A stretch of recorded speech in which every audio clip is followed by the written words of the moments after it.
Want to replace your microwave fuse? With these steps, you'll have it fixed in no time.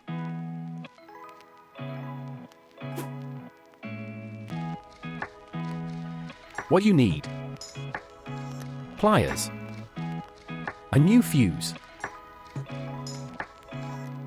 an Allen wrench, and a screwdriver. Step 1. Remove the housing. Loosen the screws at the back.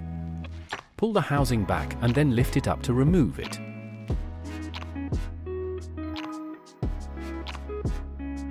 Step 2. Discharge the capacitor.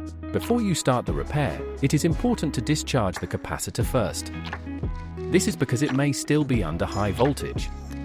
To do this, use a piece of insulated tool and carefully connect the two voltage connections of the capacitor with it.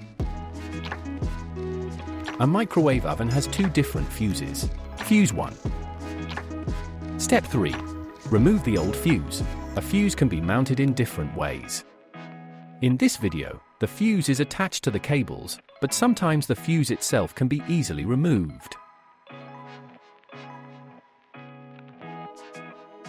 Step 4. Insert the new fuse. Place the new fuse in place of the old one.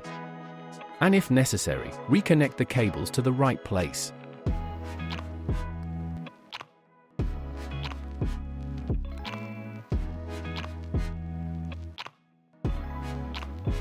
Fuse 2. Step 3. Remove the old fuse. The fuse is held in place by clips. Use a small Allen wrench to pry it out of the clips. Step 4. Insert the new fuse. Place the new fuse in place of the old one. Step 5. Place back the housing. Put the housing back in place and tighten the screws securely. You have replaced the fuse and the microwave is ready to use again.